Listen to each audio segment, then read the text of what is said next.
Hello, welcome to Shining Light on Shadows, a candid conversation about mental health. This is episode 55. We're discussing the mental health impacts of social media on teens and adults with a very special guest, Sri Srinivasan, CEO and co founder of Digimentors. We're live on Facebook, Twitter, LinkedIn, YouTube, Instagram, and my website. We're also live on Sri's YouTube, so thank you to everyone watching there. Don, this is another one of those really kind of great topics, great guests, and I'm really excited. There, we both have a lot to say about social media and mental health. And you wrote a blog post just this afternoon. We'll get to it later today. I'll talk about the blog post I wrote as well. But real quickly, Dawn, your first thoughts when you think about social media and mental health.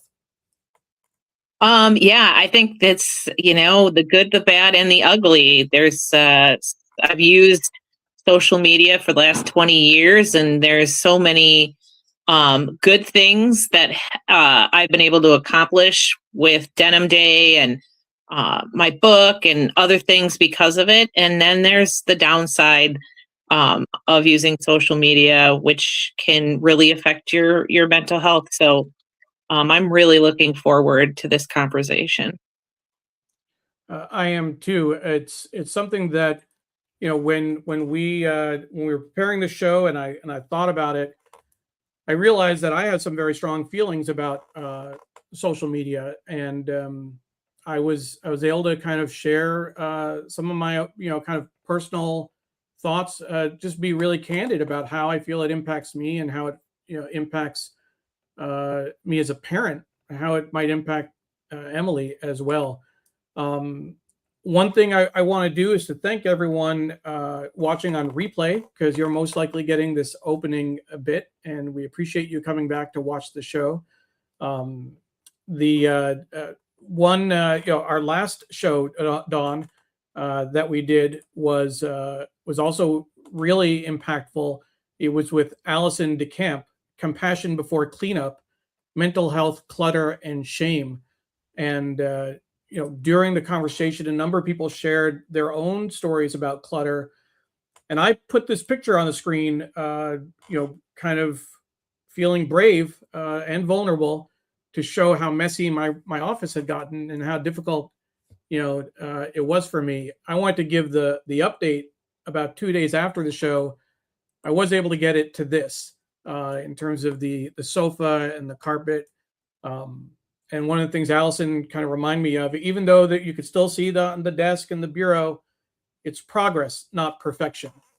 And I think that really applies to a lot of what we talk about on this show. So I just wanted to share that with folks.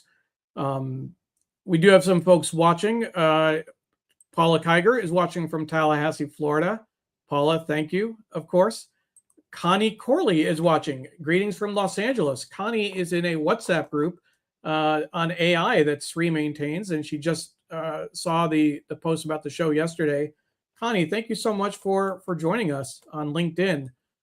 John Borstein is watching from New York on Facebook, and my good friend Walter Grayson is watching. He's excited for tonight. Beautiful evening in St. Paul, Minnesota.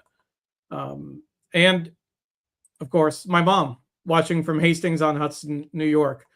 No pressure, Sri. That's my mom watching, so you got to be careful with what you say. Mm-hmm. But without, and then Kate's watching from Milwaukee. Kate is Dawn's good friend and landlady, I guess, but yeah, more friend than landlady. But with that, I want to go ahead and bring Sri on so we can get this conversation started. There's a lot that we want to cover, a lot that we can cover. So let's go ahead. Sri Srinivasan, CEO and co-founder of Digimentors, which is a sponsor of the show, gives us pro bono support for the show. Sri, thank you so much for joining us. Hello, And I don't have to everybody. tell you to unmute, which is nice. Yes. Hello, everybody. It's a pleasure to be here with you. Neil, I see you got that room tidied up. That's a lot. You know, it doesn't have to be all the way through to be perfect. Doesn't have to be perfect to be good. So I congratulate you on that. And Thank you. when you showed me the mess, that was actually the first time I'd seen the whole room because I've not been in there. So to see it, it tells you something about this virtual world we live in, that you see only certain aspects of people's lives. And this ties in directly to what we're talking about. Someone asked me for an update, say, how you been? And then I wrote down like what was happening with the kids and all that. And then I wrote, you know, all of this is the positive stuff. The non-positive, I'll tell you in person. And we should never forget that when you see people's lives online, that's a curated, perfection-oriented vision that they're showing you, and it may not be the case. In some cases, obviously it is, but in other cases it's not, and you never know what's happening in the lives of other people. I will say that right now I've been planning to go see a new movie called Tony, which is a story about Anthony Bourdain and how he became Anthony Bourdain and a particular period in his life, the great famous chef. And I used to say Anthony Bourdain has the best life, because I was to say how jealous I am of him, because he got to, you know, the CNN show perhaps, where he got to travel the world and have lunch with Obama in Vietnam and go to this place and that place. What a perfect life he had. And some of you know how that story ended, and it just tells you that you never know what's going on with somebody's life and their relationships and their entire world that they're showing you. And social media has a lot to do with that. And so I think about that. And we also, when I see people who I've only known online, I see them and say, wow, you're much taller than I thought, because everybody's not this size as they are on Zoom calls and StreamYard and everything else. But I want to thank both of you for the enormous effort you put into these shows. You've been doing this now 56 episodes, I believe. And today, this is 55. 55. This is number 55. And so what you have done to talk about these issues, to the range of guests, the type of stories, you're not afraid to go to places where most people are afraid to go. And I salute both of you for doing this. It's so important and so special. And if I can just make a point to our non-Indian audience, this is not typical to have in Neil, South Asian and Indian man who's willing to talk about these issues, a man at all, but a South Asian man in particular. But there he is. He's been doing this for 55 episodes and more over these years, and I salute you for doing that. And Dawn, I know your partnership with him makes it possible for him to talk about these things, and you work together so well. Thank you. Thank you, Sri. I'm so glad we're recording this. Wait, this is on. You're live? Wait, what? We're live. Oh, we started the show, Sri. I didn't tell you. I didn't know that. We went live I didn't realize on Facebook, that. Twitter, LinkedIn, YouTube, Instagram, and my website. We're also hilarious. on your YouTube, so thank you for that. I do want to mention in my rush to kind of bring you on quickly, for folks who may not know your background, who there may be people who are watching the show who don't know you from your other online shenanigans, as you call them, and our Sunday show, the New York Times Read Along. Sri is the former chief digital officer for the Metropolitan Museum of Art, and was a professor of what they used to call new media at Columbia School of Journalism. But Sri, you're wearing a sticker with the Met logo on it. What's that about? So I wanted to show you this because I've just arrived from an afternoon at the Met. I was able to take, we do a lot of salons for friends and others to talk about interesting, important issues. And we did a walking salon today with the chief exhibition designer at the Met, Daniel Kershaw, and we went for a walk through the Met. And now at the Met, they used to have buttons, some of you know, that use little metal pins, and they moved to this. And I just wanted to say to everybody, as much as we love and use digital media, social media, our phones, etc., go to a museum. Of course, you can get to the Met, go to the Met, but this is not about the Met. This is about the fact that every town in America has a museum, historical home. There's something that you can go to. And you may have heard the stat, there are more museum-like places in America than there are Starbucks and McDonald's combined. So you have no excuse not to make plans this weekend to take your children, your parents, somebody in your life and go to a museum. Of course, the Met and the big museums are great, but go support independent small museums, and it'll help your mental health if you do that. So I urge everybody to make a plan this weekend to go somewhere I'm sure within an hour, there is some kind of historical place, art museum, some place you can go and disconnect from all this technology. I didn't know that stat, Sri. Thank you for sharing that. Our good friend Stephen Kaplan is watching. He says, sorry, he's a few minutes late. He's been looking forward to this big time, this topic. And Connie says that she's glad to be here for this critical topic. And for anyone who might have joined us late, we're talking about social media and mental health. And Sri started off by talking about even just using this example of when you see us online and you see, what is on camera, you can't tell what is behind someone or, in front of someone in terms of the camera. And it's that curated view that you get and that you get on social media.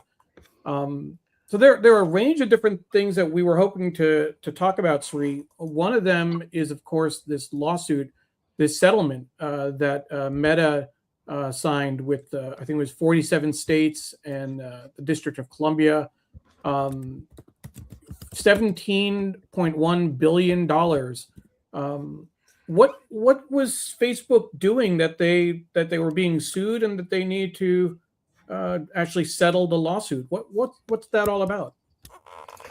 Well, In this 2 is minutes. where do we start, and what can we say? I will say one thing, that since you asked about the museum stat, because you asked, I said, oh my God, I better check it.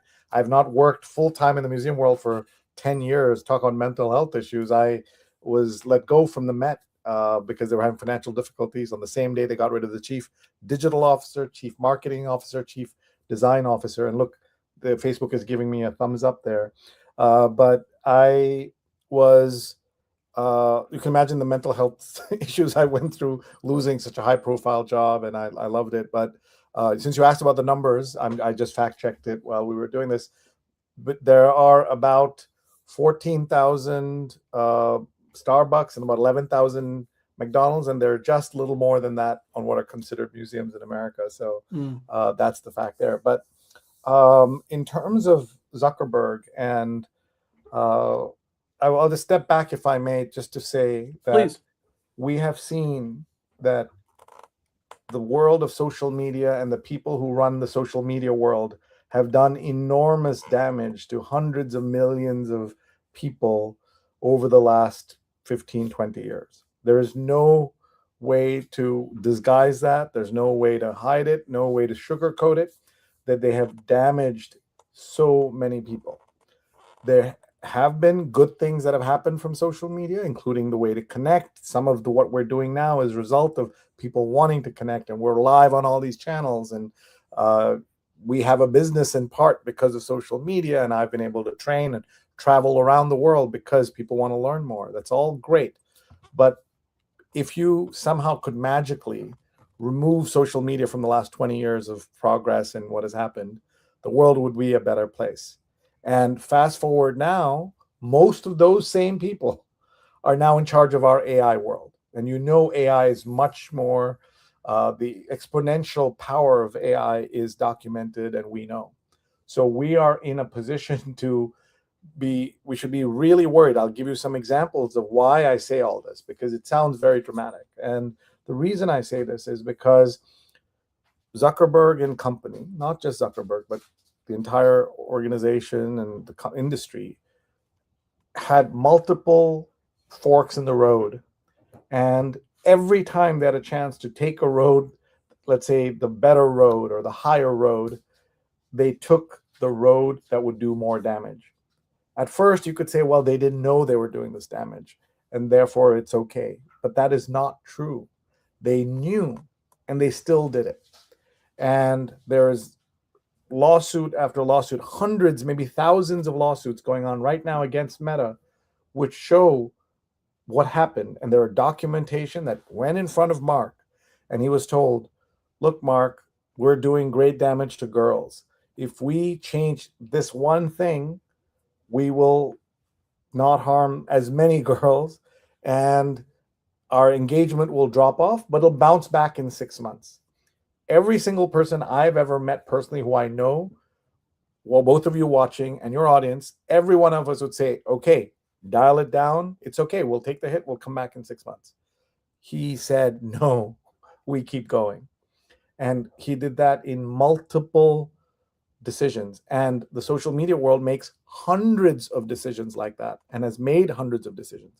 Those same people are now in charge of AI, which is going to do so much more damage. And when I said, the damage done to girls, it was also true to millions of boys. And that's what we have to absorb, that this thing we love, the thing we are used to, the thing we are attached to, the Instagram we love, the Facebook most of us still love, the X that I'm obsessed with, all of that is doing incredible harm to kids, to adults, etc. I also want to make the point, and then I'll take some questions on this, is to note that companies have for decades done terrible things, often that have resulted in real damage. But the scale and ambition of AI and social media makes it possible for the damage to be much, much worse. You may know that when the Flintstones started, they were sponsored by cigarette companies. Eventually, they moved out and were sponsored by non-cigarette companies. But that's the reality of business, that they go where they can go and they will do whatever they can do. So to think about that parallel is also sobering. And then at the same time, not to let off any of our venerated nonprofits or educational institutions, there was a moment in the 60s where the Harvard School of Public Health had a chance to criticize and change forever what to blame for health problems in America. And they could have chosen sugars or fats. And they were convinced by the sugar industry to take sugar off the table and to focus on fats. And everything that has resulted from in America's health problems and the outcomes that we have can be traced to that. So corporations are going to do so much damage. It's how much scale, at what scale are they doing it, that matters. And that's why we're in this position. Thank you, Sri. I'm reminded of an interview that we did on the New York Times read along with Jeff Horowitz, where they did research and took new Instagram accounts, completely untouched and not following anyone. At the time, if I remember correctly, they followed a few gymnastics accounts around the Olympics, and very quickly the algorithm started feeding them accounts that were posting pictures of young girls with very little clothing on. It very quickly moved people to this type of content without seeking it out. And so I think that's a great starting point for this conversation, that we have to understand that the platforms that we're talking about, and we're concerned about our own responses and emotional kind of interactions with it, and what it does to us, and what our kids may experience. But at the foundation, it's the platforms themselves and the algorithms that have a lot of responsibility on this.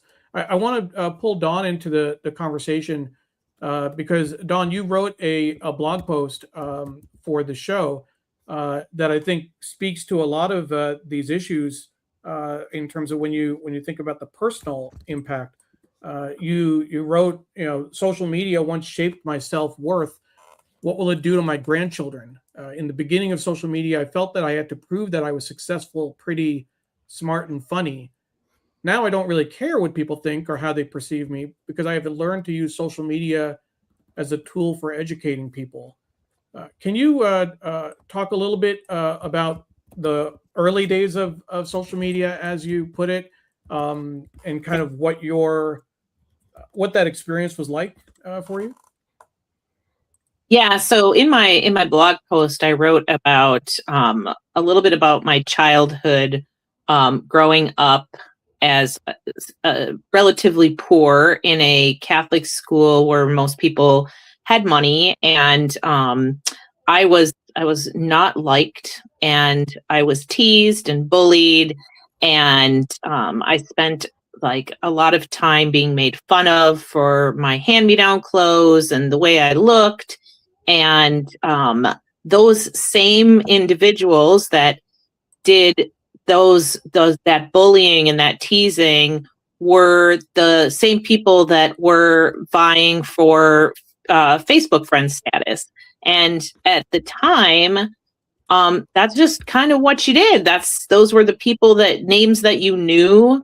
And so you said yes to every person that was a familiar name to you from grade school and high school. And it felt like a lot of pressure to me. I felt like I needed to prove that dumpy little kid, that poor little kid, that little crybaby girl had turned into something that would supersede the expectations of what these people might have thought about me as I was growing up. And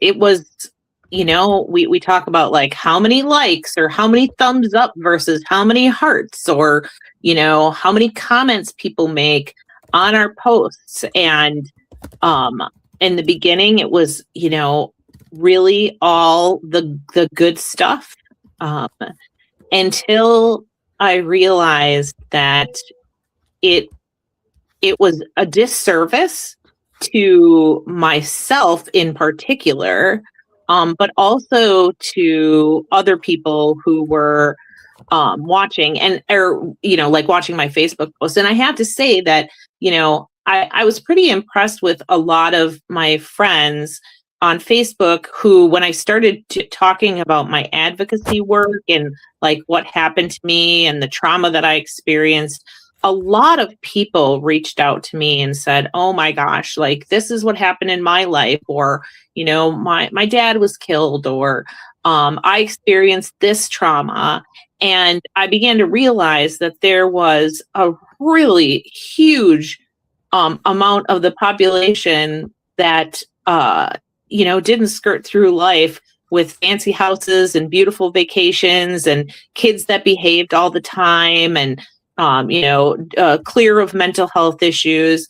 And I just made the conscious decision that instead of only posting the fabulous things, that I was going to start talking about the challenges that I was facing in my life. And when I started doing that is when people, some of the things that I get the most interaction on are my mental health posts. When I post about not having a great day, or being challenged with getting out of bed in the morning, or doing just normal everyday functional things that you have to do, and doing them with a lot of difficulty and peril. And that's where people, I think, can really relate. And a lot of us can't relate to the fancy houses and the beautiful vacations and the nice cars and all the other things. So that's really where my kind of mental health journey has gone with Facebook and other social media sites.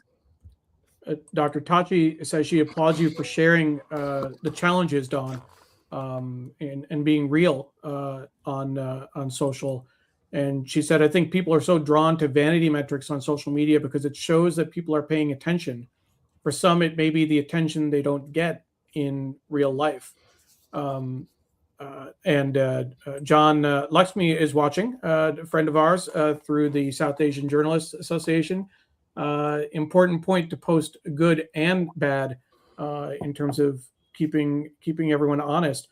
I've said on the show several times before that it's your post on about mental health that really, I mean, we'd been friends for a long time, and then when I saw you posting about mental health, I looked up to you even more. I don't post as much about my own mental health in between the shows. I use the shows as a vehicle for putting some stuff out there. But I've always appreciated your candor and how real you keep it. I think that this issue, this question of what the social media kind of posts do to you is really important. So I want to share, Sri, before I come back to you, the blog post that I wrote, and one of the posts, one of the points I made in it talks about that very point. If social media can impact my self-worth, what does it do to teens? Preparing teens for social media isn't only about ground rules and restrictions. It's about building up a sense of self-worth that can stand on its own. More importantly, it's also about turning on that selfie camera and taking a long, hard look at our own behavior. What I wanted to really share and put out there, and I did this through social media and the blog post, is that I know how the algorithms work. I know how social media, people are not likely to see your posts unless you push them out and send them by email and really work the system, direct messages, Twitter, DMs, everything that we've been doing for years. But still, when I see likes and comments on a post, I feel good. And when posts don't hit, I feel, somehow like I'm like I did something wrong, or people don't like me. People don't appreciate what I'm putting out. Even today at noon, I put out 2 posts on social media, and intentionally I put out one post because it was an anniversary date. But then I also was sharing my blog post. I shared a post. Today is the 46 years since we moved into the house in Hastings-on-Hudson, New York, and I had a cute picture of myself in front of the door when I was 7 years old, and it's so cute that I'm going to have to bring it up and see where my numbers are even now, which was this was the issue this morning. But it's too cute not to share, Sri. But what I found, I was meeting with someone, and I shared. I looked at this. There's this post. Let me actually make this bigger for all of you. This is the picture of me when I was 7, and look, 33 reactions and 12 comments, people sharing this whole thing because my mom has put the house on for sale, and I was reflecting on what it means to when you lose your childhood home. I scrolled up to the text, but this is the picture, and at the time, I also looked at this blog post I had put up. 2 reactions, 2 comments, one from Sri, thank you, Sri, a couple of shares, and it was like, well, what's that about? Like, I didn't get any traction on that. It's still, I mean, I'm not saying that post bothers me, but that very idea still is challenging. And if it affects me, a relatively well-adjusted 53-year-old man who runs social media accounts for several organizations, and I've been doing it for many years in different contexts. If I can still get brought down by that kind of those kind of numbers, relative numbers. Our kids, what about our kids? What about our teens that are going to start using social media soon? That really makes me concerned. Sri, any thoughts Sure. Yeah. on that? Yeah. Lots of thoughts. One of the things you forgot to say is that the reason why, if you want your social media to succeed, you have to pay to play. These companies Yeah. decided that they want everyone to pay, and so if you pay, you get more traction. So don't forget that. And part of the what you said is all true, that these numbers are going down for everybody unless you're a big celebrity or an influencer. You can be a young person and have enormous reach and impact and the tools you use. But also the fact that you posted 2 or 3 things together around the same time also affects the way the algorithm works. And so they're only going to serve up one, and they're going to serve up the one with the happy photo. Then you're talking about mental health. And so that's a factor. The other part is that you wrote a blog post and then you linked to it from Facebook, right? And Facebook wants you to put natively. They would have, if you should try a few days later to cut and paste that blog post into Facebook and just have it there as a post, as like a long status update, and see if that has an impact. But the fact is, even though I teach this stuff, I cannot figure it out. It's all moving around and it's hard to tell. But all of this goes back to what I call the original sin of social media. The original sin of social media is having the follower count be public, and the likes be public, and the reactions be public. And what I mean by that is you made it like currency. And once something is currency, people will steal it, fake it, forge it, buy it, do dastardly things with it. And that's what's happened. And so people are trying to game the system all the time. It's, no one's walked into a casino or thought about a casino without thinking, how do I make money? How do I really do well at blackjack? Or what can I do? Even if they're never going to cheat, they've all thought about it. Where are the cameras, right? That's what happens with money. And except that this is based on reputation and your well-being and all of that thrown in. I saw our friend John in the chat said, let's not talk about mental health, let's talk about mental status as a way of thinking it. I think that's an interesting idea, John. You should develop that more. But the word status now is so much kind of like, it sounds like you're going to be typing up like, my mental status is this, as a specific thing, so it might get confused, but who knows. But going back to why we're here, what did Meta do?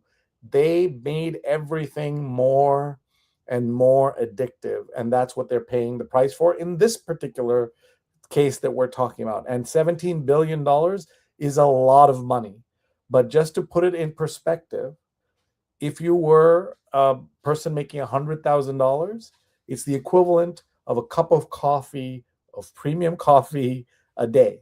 That's the penalty you're going to pay. So you did a crime that caused mental anguish, body image issues for hundreds of millions of children around the world. And your only penalty is the equivalent of a cup of coffee in relative terms of your wealth. It's nothing to Facebook. This is no meaning. And they are not going to be punished by this. They're going to be emboldened by this, because this is a way for them to now push off more regulation, more scrutiny, more attention, and say, hey, we paid the price. Now we're moving on. But it's cost them nothing. They have learned nothing from this. Zuckerberg has learned nothing from this. And it doesn't matter, because there are more cases, including, you remember a few months ago, a young woman saying she was addicted to Facebook by the age of 8 or 9, or Instagram by 8 or 9. And that's the world that these corporations live in. And these tech bros, for the most part, men who run these things, have, to be called on, they have to be held accountable, but they won't. And now they have rigged at the highest level with the administration everything to make it easier for them to do all the things we're talking about. And that's just a reality. This is not saying that every company is bad, a corporation is bad, capitalism is bad. That is not what this is about. This is about men in charge who could have gone a different way and decided to go in the way that will do the most damage because it will do the most benefit to them. For folks who may be joining us in the middle, I want to give a quick hello to Rahadian, who says he'll try to catch the replay. My best to all of you.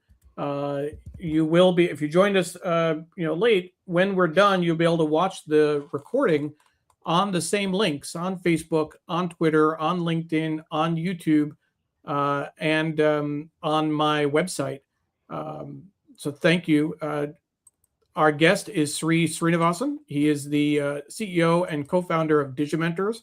I'm so thankful that he's with us today. He's a former chief digital officer of the Metropolitan Museum of Art and a former professor at the Columbia School of Journalism in new media. This is going back 30 years when it used to be new media, and it's, of course, social media now, or just media, just content production, content creation. I do want to go back to 1.3 just to make sure that I heard it correctly when we were talking about social media posts and what hits, what doesn't hit. You made a comment where you said you're still sometimes trying to figure out exactly how the algorithms work, what's going to hit, what's not going to what's not going to get a lot of play. Does that mean some of your posts don't get a lot of engagement? No, most of them. You don't hit the jackpot every time? No, not just that. It's actually terrible. And one of the ways I made peace with it a long time ago is by saying that this doesn't matter. I treat my X account not when I'd love to have millions of people see my stuff, but I made my peace with it a long time ago by saying to myself that I'm doing this because I want to get this out there. Even if a few people see it, that's okay. The right few people see it, that's all that matters. And then I started using X as an archive for me.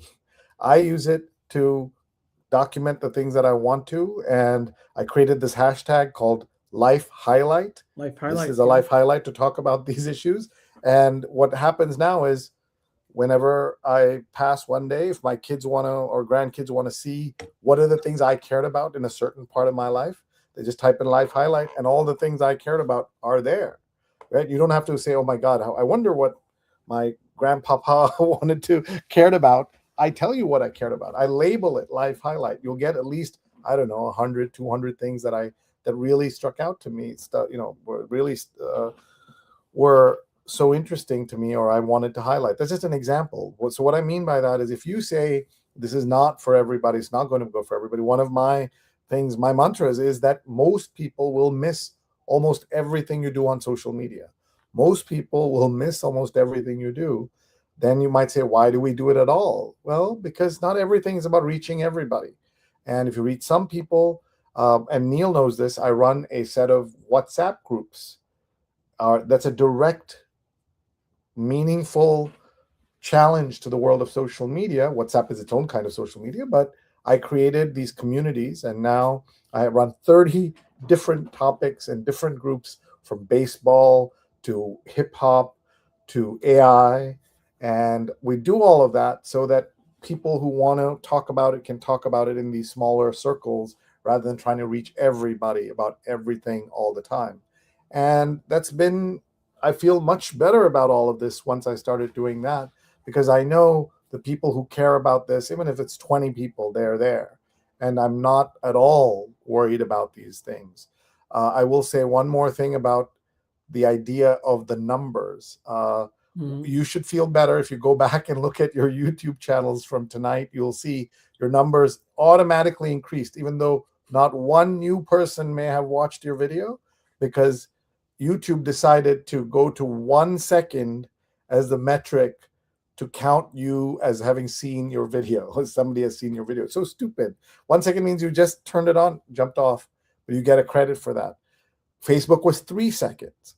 And whenever anyone said, this 3 seconds makes no sense, I said, billions of dollars are traded on that idea that, General Motors pays ads because people watch for 3 seconds each instead of 15 or 20 or 30 seconds or 2 minutes. So these counts and these things are being manipulated by these companies. And there's been some wonderful, serious reporting that these men who run these companies, their children are not allowed to use these tools. They delay them as much as possible. The schools of poor people and the schools where poor people go is filled with digital stuff. This is pre-pandemic. It's filled with digital stuff. The schools where the rich tech bros go, their children have no digital stuff.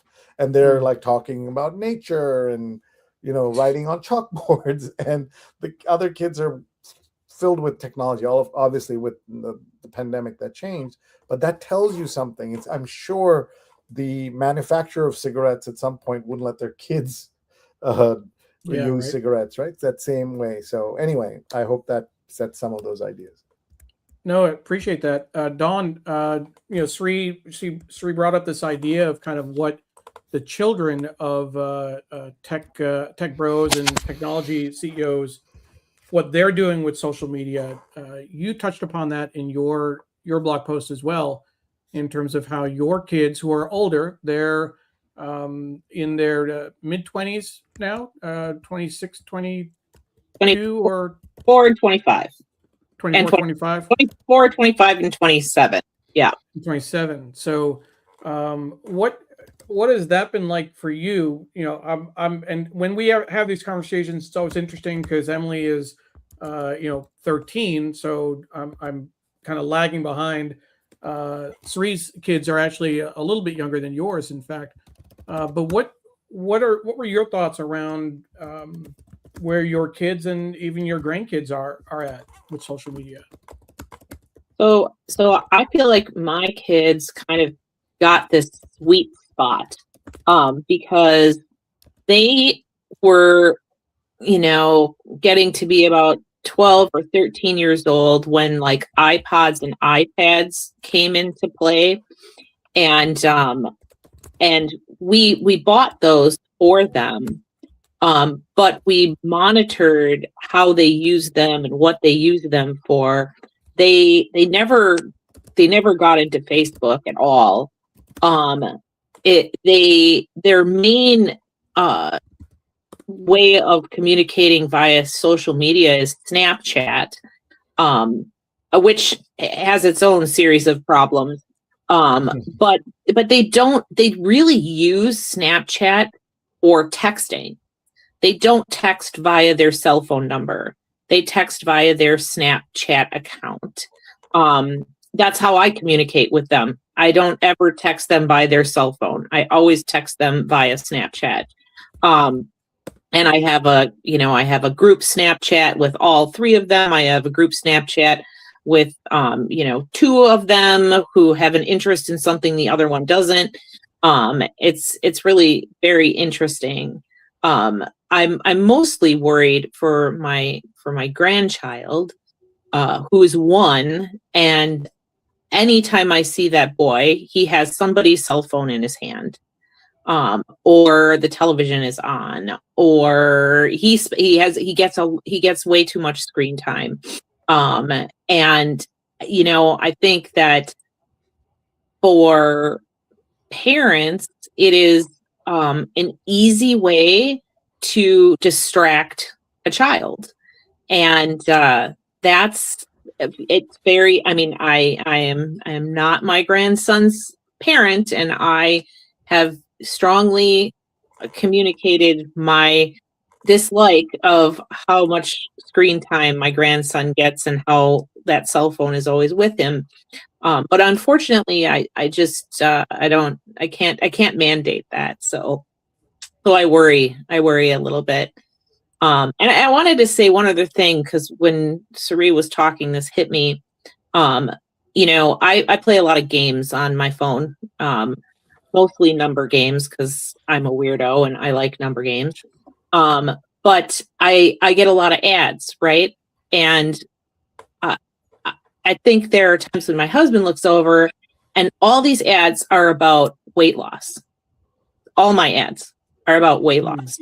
GLP-1s, exercise programs, things that women can do to look better.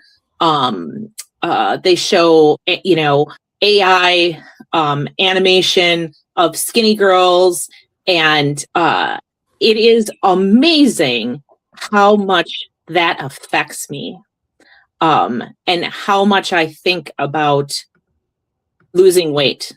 And I know that it has a lot to do with all those ads that pop up on my phone consistently. And I, as you mentioned, Neil, I am 54 years old, and it really affects my mental health. And so, and I just can't imagine how that must affect a 13-year-old girl who has self-esteem issues.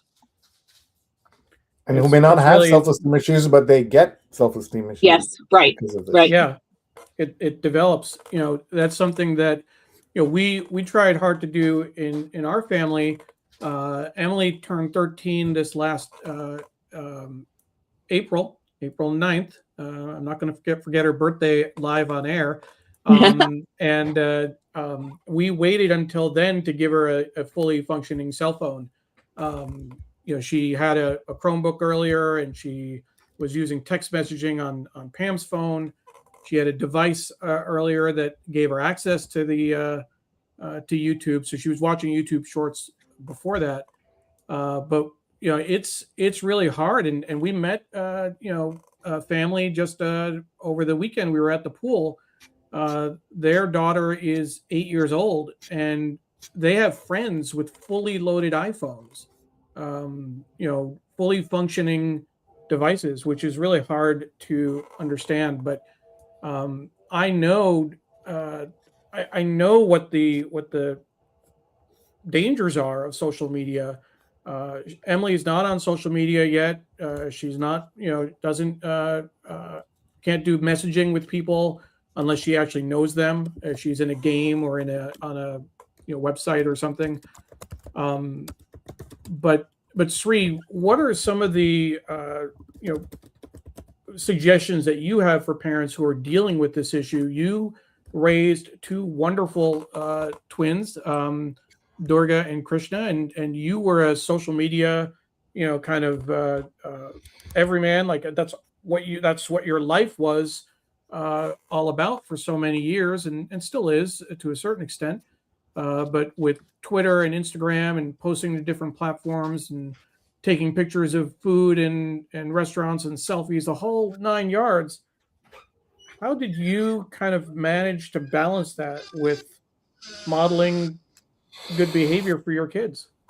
Well, thank you for saying all that, but I also want to say that I don't want to give anybody the impression that everything just went very smoothly on our part or the kids. That's only what you've seen, Neil, from a distance. But there were a couple of things that we did that I recommend to everybody to do. And the first is to model your behavior, because the kids see what you're doing. Are you choosing to read a book, or are you choosing to be on your phone? That they learn that and they watch that. So we have this thing you may have heard of called Get Caught Reading. Like, take pictures of your kids when they're reading in places and make sure you get caught reading actual books, actual magazines, newspapers, whatever. That's one thing you can do. And then we have this rule: no phones at the dining table except to take a photograph. You can take the photograph of the food, put it away. And we kept saying that to them when the kids were so young, 2, 3, 4. They saw us say this: no phones, no electronics at the dining table. And then once in a while we'd break the rule, and then the kids would say it, and we would videotape them saying, no, hey dad, no phones at the dining table, whatever. And then you have that video, and then 5 years later you play it to them to say, look, this is what you believe this. Now why you into all of this? The good news is that these bell-to-bell cell phone bans, one of them done by our friend Raj Goyal in New York, and the new move in many countries to go to 16 for social media, I think those things are going to help reduce the amount of interest there is around this stuff, though I don't know if that'll work, but we hope it will. Hopefully it will. I want to bring in a few comments from folks who are watching. Thank you. Stefan said earlier that he agrees 100% about paying attention to numbers. We were talking about vanity metrics earlier. I care about sharing my visual work and making my social presence one that people enjoy going to seeing on a daily basis. The joy I get when I hear that my photos make someone's day better and makes them happy in general is what I care about. He said, it makes me happy to make others happy. It's not a popularity contest. I think that's a very valuable lesson we can and should teach our youth. Care about a meaningful social presence, not being popular. Earlier, Sri, one of the things that we haven't touched on, and I don't know that we have time for, but my mom mentions that a lot of social media is abused during election season, and the whole misinformation, disinformation, how people are being manipulated to get riled up about a certain cause or a certain grievance. That's a whole show in and of itself in terms of what it can do to folks and the impact it's had. Our friend Walter Grayson, Grace Sage, says how we stop the addiction is to speed as efficiency. Stop the addiction to speed as efficiency that drives people to anxiety and depression because they cannot stop looking for more engagement and new info. How do we stop that addiction? I think is a very good question. John threw in an interesting point. Instead of blaming the tech companies, we should police ourselves and train our kids and friends and relatives to be much more aware of how we use social media and generally conduct our life. Many of us are not engaging with one another in one-on-one channels. The interesting thing about that is that my understanding, Sri, is that a lot of social media kind of activity is moving to one-on-one direct messages and small group chats, and it's kind of moving away from the posts and comments and the conversations that used to take place there. Have you seen that in your social media use? I think that's what I was saying before, that there are definitely more smaller circles of people. And John, I think you say we shouldn't blame the companies, but this is the same logic that says we don't blame the gun companies, right? We don't blame the gun companies. Everybody should go out and be better. People should be better. Shouldn't shoot each other. The guns are not to be blamed. I think the parallel here is very, very logical and similar and correct, that these social media companies, Mark Zuckerberg, when he chooses to not tweak the algorithm that will hurt the girls, how do you not blame him? Why would we absolve him of this? I just don't understand. As much as we might like the fact that these companies are doing really well and have done great things or whatever, at least perceived. And now with someone like Elon Musk in charge, right? You saw as soon as Musk saw AI, what did he the number one thing you could do with Grok AI was to undress young women or old women or whatever you wanted on social media, on using this thing. So the same terrible people who are in charge of social are now in charge of AI. And therefore you can draw a direct line from about who to blame for these things. There was a vision of the internet where this was not all based on engagement. Even LinkedIn, which has a lot of problems, LinkedIn's best thing it ever did was stop counting at 500 connections, right? You've seen that 500 plus is all they put. They have some followers and all that, but that didn't become an obsession because of that. Nobody said, oh, I've seen people say, she has 1,000 followers on Twitter. She's worth this much. This other person has 10,000 followers. She is this much. So she's 10 times more valuable because of the number of followers which she has. One of the most influential people I know in Philadelphia in the tech space has like 800 followers on Twitter. And you think, this is nobody. I'm not going to pay attention to them. They don't care. They don't matter when they really matter. But because this way that we use these vanity metrics, it's been a problem. So I'm hoping that some of these companies will turn around and try different things to tamp down on this. But as long as Musk is in charge, as long as Zuckerberg is in charge, these tools are not going to change, and we'll all pay the price, and our kids will pay the price. Before we start moving to wrap up today's show, I just want to make a quick announcement. Our next episode is going to be September 10th, Thursday, September 10th, the second Thursday of the month. And our guest is going to be Marina Perry. Now, she is a friend of the family. She Pam and her mom actually went to kindergarten together. But Marina just graduated from college, and she's going to talk about the invisible scars from a vicious dog attack. 2 years ago, she was attacked by a dog, and that left some very physical and visible scars. But it's the mental health impact, the PTSD, the trauma that she's still dealing with, and that she's working through, that she'll share with us. So I'm very much looking forward to having her join the show. That's going to be Thursday, September 10th. And we'll be putting the links up on our website and social media. And as we've mentioned a few times, we get support from Digimentors, from Sri, to produce the show. The tools that we're using, StreamYard and Vimeo, are thank you for not just the being able to produce a show, but then amplifying it, sharing it with folks. Many of the people watching today, including Stefan and Paula, are from our Digimentors family. So I just want to thank you, Sri, again, for all the support you've given for the show. The first thing that you said when I said I have this idea about doing a show on mental health, you said find a co-host. And Dawn, I hit the jackpot. Not that I kind of brought you on board, you kind of brought yourself on board. I did. I asked her if she'd be the first guest on this show about mental health, and she said, sure, but can I be your co-host? And she got the job right away. I do want to end on a kind of on a slightly different note, because Dawn, you wrote in your post, in your blog post, about how you're using social media today. You use it for a number of causes, for Denim Day, for advocacy work. It's not all bad. There is a role for social media in the work that we do. Can you talk about that a little bit?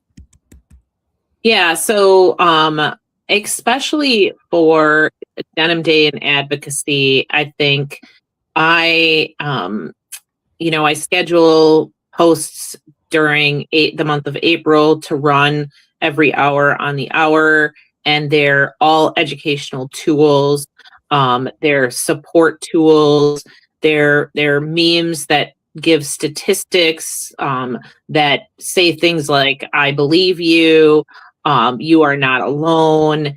And just as much as those images of skinny girls that I watch when I'm playing games affect me, so do positive messages. So do things that support people who are experiencing mental health and trauma. And when we start to inundate people with kindness and love and support and caring messages, I think that resonates with people just as much as some of those negative things. And I would share that, I've for a number of groups that I've worked with United Way locally for 5 years in Washington State, and then or I think it was 4 years and 5 years at the headquarters in DC. Social media can be used for good. It can be used to share examples of volunteering, examples of impact. Just this week, I meant to say a word about it earlier, but Dolly Parton, who passed away, she worked with United Ways and a number of nonprofits on Dolly's Imagination Library, giving out more than 300 million books to kids 0 to 5 years old. And a lot of that was spread and shared over social media. She also was, a big, she also shared her own mental health struggles and talked about, coming of it getting so bad that she was even writing a suicide note at one point. But the fact that you can use social media to share good work, to share positive messaging, the work that we do, Sri, with the John and Lillian Miles Lewis Foundation, to share, some of the civil rights history, some of the examples that John Lewis and Dr. King gave us. To me, it feels like there's good in the world. There's good social media in the world. I won't obsess over how many people liked the post or saw the video, but the fact that people can talk about good trouble, people can share inspiration, I think is worthwhile. I'm going to give you the last word, Sri, as we've approached the hour. Before we do that, I just want to make sure that Connie gets her comment in. Great show. Thank you for the stimulating discussion. And Thomas is watching on LinkedIn. Sri, I don't know if you know Thomas. Social capital Great guy measured. who does a lot of great digital work, and by the way, is an amazing chef on top of that, and is a great entrepreneur.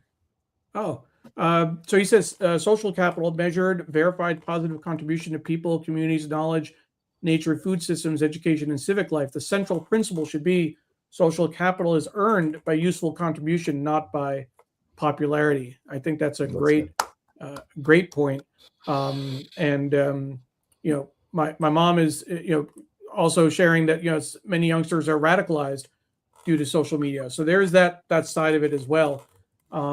But on this point of social media being having a useful tool where it can inspire, it can provide, do good work. What are your thoughts and experience with that? Yeah, I think it starts from, what Thomas said was also good, made lots of good points, that if we can be generous online, think about helping other people and not about pointing to yourself, you're going to get much more out of it than you put in. By the way, Neil, a big point we made in the promotion of the show that I didn't get to say, that I do want to say now, is Please. that I believe if you can delay your kids every 6 months, that you can delay your kid getting into social media, you get a year or two of better mental health outcomes on the other side. So if you have a young kid, a teenager, preteen, whatever, delay it as much as possible, and you will see a direct correlation on the other side. So please do that if you can. Delay kids getting on social media. That is a key. This has been another episode of Shining Light on Shadows, a candid conversation about mental health. We focused on social media and mental health today, not just around teens and kids, but also adults and how it impacts us. Our guest was Sri Srinivasan, the CEO and co-founder of Digimentors, former chief digital officer of the Metropolitan Museum of Art, and a professor of this newfangled media back in the day. Sri, when was it that you started at Columbia Journalism School? I started teaching in 93. We taught our first digital classes in 95. I taught my first digital classes in the spring of 95. But I'm glad digital media exists and social media, but with AI, we're seeing all the possible problems on steroids. So if you did join us late, again, you can find the replay on Facebook, Twitter, LinkedIn, YouTube, my website, and also Sri's YouTube, because we're live on Sri's YouTube as well. So thank you. Jonathan says, great program. Thank you. Thomas gives us the prayer hands. And I'll give the last word to Grace Sage. Outstanding. Great job, everyone. Thank you for joining us. Dr. Tachi got in a great show as well right before I went to close the show. So thank you for joining us. And we will see you the second Thursday in September for our next episode. Thank you. Bye-bye.